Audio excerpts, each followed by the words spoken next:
5 minutes become 20 minutes, 20 minutes become 60 minutes, and it just goes on and on. These kind of excuses that we make, we would never make the same excuse the night before. But you make that excuse in like the state of semi-intoxication, right? You're kind of, in a high, because this thought goes in your mind.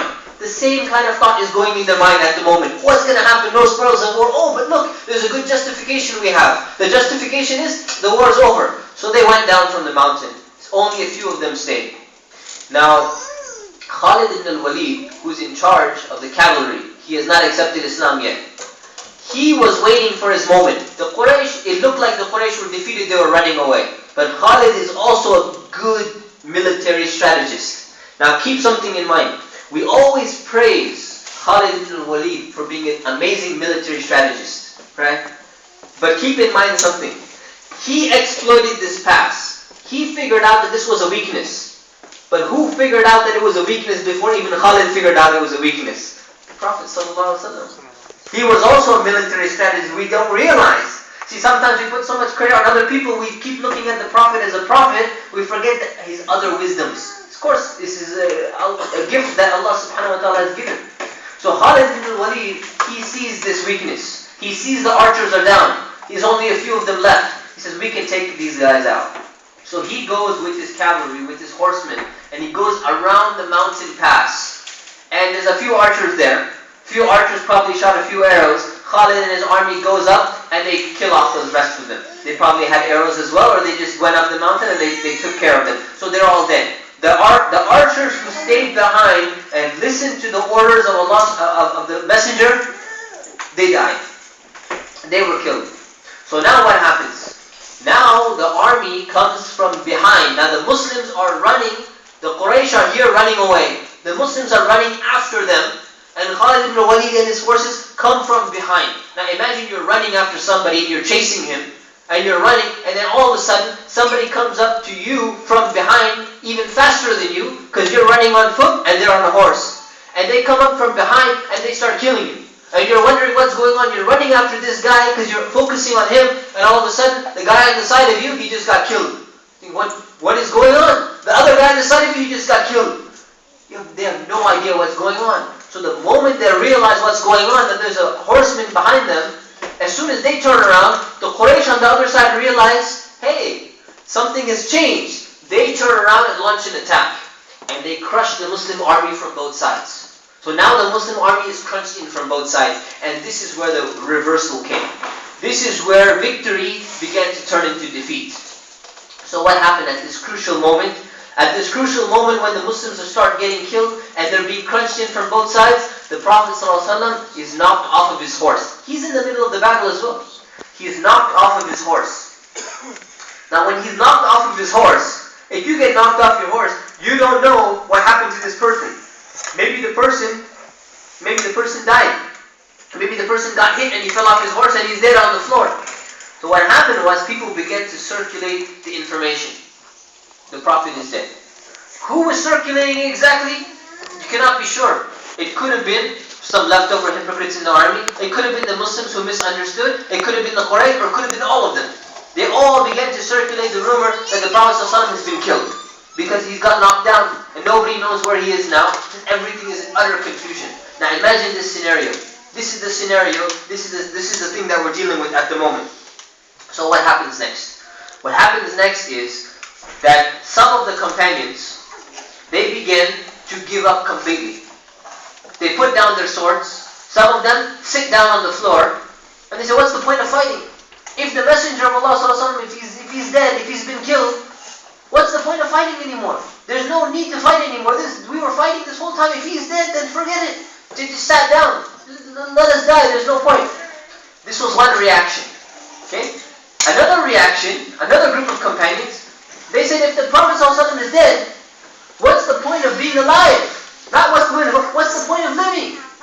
Let's just go in there and let's just go and kill as many people as we can, and let's just get rid of ourselves as well. So they would go in the middle of 10 people, 20 people. This is not the way you fight normally. Yeah? You fight 1-on-1, 1-on-2, 1-on-3 maybe. You don't go and pick a fight, even in the middle of a battlefield, 1 against 10, 1 against 20. So they just went in the middle and just started swinging everywhere, and they killed, maybe hit a few people, and they got killed.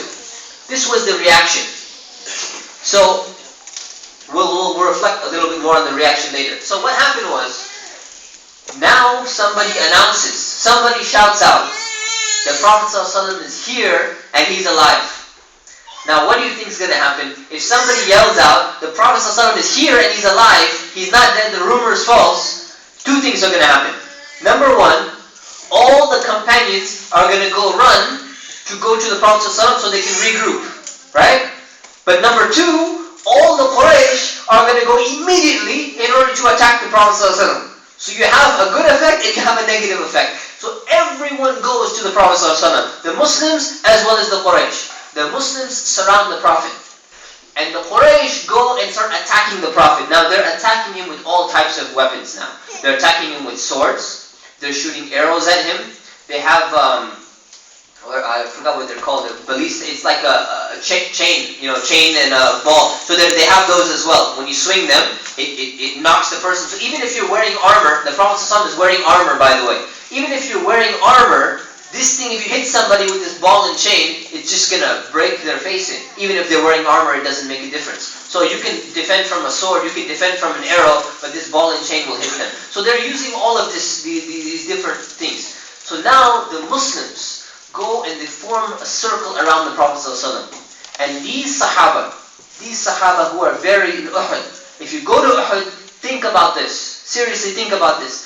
These people are surrounding the Prophet ﷺ and they're using their own bodies as shields to protect the Prophet ﷺ. You have arrows coming. Arrows are coming and aimed directly at the Prophet ﷺ, and they're putting their arms in the way. They're putting their bodies in the way. Some Sahaba, they had so many wounds, they had 80, 90 wounds on their body full of arrows when they were found dead later on.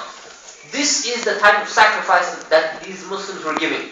So if you ever go and you visit the graveyard and you see the Muslims who are buried there in Uhud, remember what they were doing. Remember what the situation was there. If you can visit it, it's really an amazing thing. Because the Prophet ﷺ, he made dua for them afterwards as well. So what's happening now? The Prophet ﷺ is surrounded by Muslims, and then surrounded by Quraysh as well, who are trying to attack him. One sword manages to get its way through the shields of the Muslims and manages to hit the Prophet ﷺ in the face. Now the Prophet ﷺ is wearing chainmail. He's wearing armor. So his face is protected. But what happens? The amount of force that was used in order to hit him with the metal, it hit him in the chainmail. So you have chainmail, if you're familiar, it's made of links. Small chain metal links. So it was hit so hard, he was hit so hard through imagine going to another person who's in front of you and then hitting. He was hit so hard, two of these links went into his cheek. And one of his teeth was actually knocked out. So the Prophet ﷺ fell down on the floor. Now can you imagine, in this state, in these circumstances, what does the Prophet ﷺ do? He makes a dua for the people. So, oh Allah, guide them. Oh Allah, forgive them. These people don't know. These people don't realize. They don't know what they're doing. They don't know who they're attacking. Now think about this. Sometimes you ask yourself, why in the world would he make a dua for these people? They're trying to kill him. Look what they're trying to do. Right? He didn't make the same dua for the Jews when they were fighting with him, and if he was getting injured. He didn't make the same dua. Why then? Some people will explain, because he didn't like the Jews, but he was more Arab nationalist. It's a ridiculous explanation. Think about the real explanation. That the Arabs, he's saying, there are people who don't know. Meaning there are people who don't know. The Jews, when they were fighting, is different. There are people who know. They were rabbis who had the book, they had the prophecy in there. These Arabs, they don't know because they've been without a message, they've been without a prophet for such a long time. And the interesting thing is, when he's talking about these people, saying, oh Allah, forgive them, they don't know what they're doing. These people, many of them later on, end up becoming Muslim. And they end up becoming the best of Muslims. So what you find is his dua is very to the point, and is actually manifesting a prophecy that happens later on. He knew who he was making dua for. And it shows you his mercy, and it shows you the way that he is. So he's knocked down on the floor. What ends up happening? The Muslims are still defending. Time is going, so I'll summarize this. What ends up happening is the Muslims retreat. And they go back and they climb up the mountain. And when they climb up the mountain, the Quraysh are not able to attack them because it's very difficult to get up the mountain. Now the Prophet ﷺ was injured so badly, it was very difficult to even get him up the mountain. It's a very steep mountain. It's a very steep mountain. So he made it up the mountain, and they were up there and they were hiding. And then Abu Sufyan comes and says, we've avenged Badr again. He didn't say again, but he's meaning again. We've avenged Badr. We defeated you here, and you defeated us in Badr. So he says, 1 for 1, tit for tat. We're equal now. And the response comes from the Prophet ﷺ, was told by the companions from the Prophet ﷺ, said, no, you're not equal. This is a very, very important lesson. So no, it's not equal. See, in your eyes, it's 1 for 1. But it's not equal. Why? Because the people who were killed in your path, they're going to be in the fire. And the people who are killed in our path, they're in paradise. It's not equal. From the worldly perspective, from this perspective, it's equal. But it's not equal. It's not equal.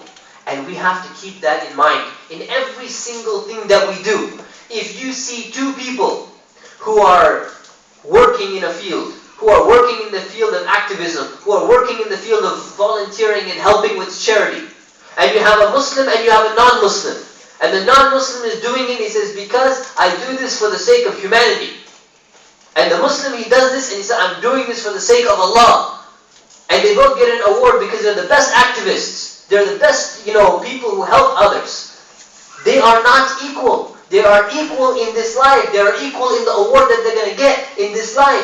But they're not equal in the sight of Allah subhanahu wa ta'ala, because one of them is racking up good deeds. And the other one is getting the self-satisfaction of being a humanist. Getting the self-satisfaction of helping other people. But besides that, since the intention is not for the sake of Allah subhanahu wa ta'ala, there's a world of difference between the two people. So whatever you do, whatever task it is that you do, never look and think that you're equal. This is what the Prophet ﷺ, he has a very profound statement. All his statements are profound, but this one on this topic. He said that the situation of a believer is truly amazing. He said, whatever he does, whatever the believer does, is good for him. Now if you're thinking whatever happens to a believer is good for him. You think, what do you mean, whatever happens to a believer is good for him? If something bad happens to him, it's good for him? He said, yes. He said, if something good happens to him, he's thankful to Allah, and that's good for him. Meaning he gets the good in this world, he's thankful to Allah, and he gets the reward in the hereafter for being thankful. If something bad happens to him, he's patient. He's patient, and he said, and that is good for him. Meaning, the being patient is going to end up being good for him. So he says, this is an amazing situation. The believer, the true believer, will always be successful no matter what, as long as he does what?